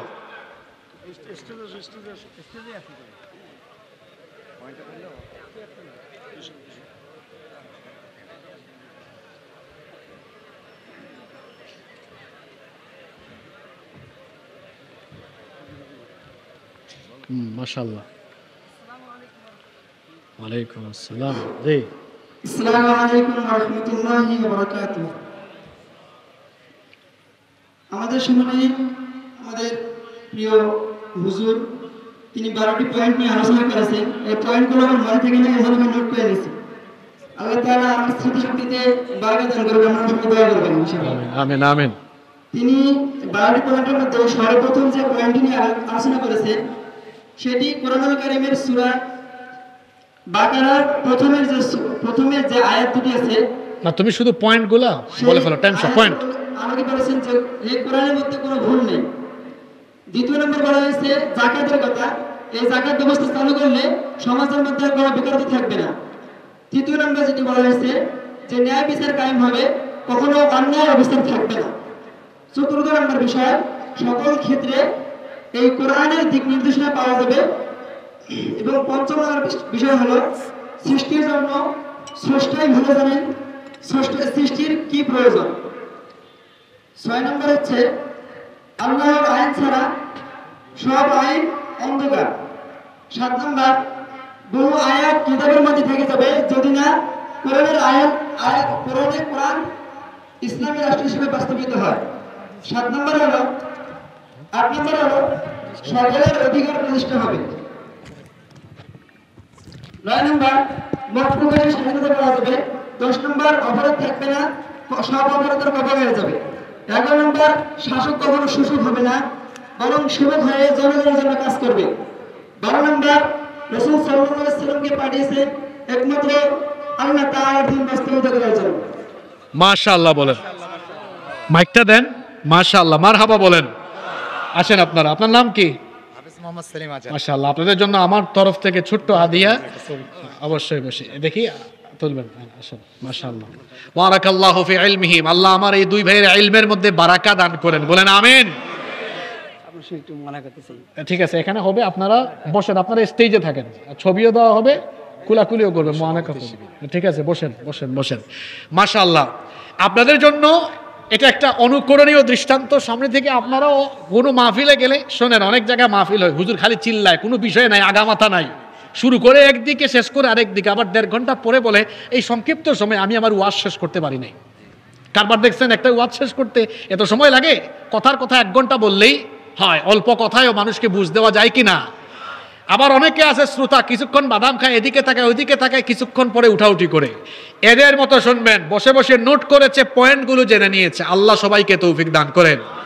পরিশেষে আমরা বলতে চাই, আমরা দলাদলি চাই না, মারামারি হাঙ্গামা বিশৃঙ্খলা চাই না। আমাদের এত পরিচয় নাই, আমাদের পরিচয় একটা, আমরা হলাম মুসলমান। আমাদের পরিচয় আমরা কি? মুসলমান হিসাবে আমরা আমাদের রসুলকে অনুসরণ করে রসুলের দেখানো পথের উপরে আমরা অবিচল থাকবো ইনশাআল্লাহ। মোনাজাতের আগে একটি বিষয়, একজন ভাই লিখেছেন, হুজুর একটা বিষয় জানতে চাই, মাঝে মাঝে এই স্লোগান শুনতে পাই, কোরআন ছাড়া অন্য কিছু মানি না, মানবো না, কিন্তু হাদিস কই? তাহলে হাদিস কি মানবো না?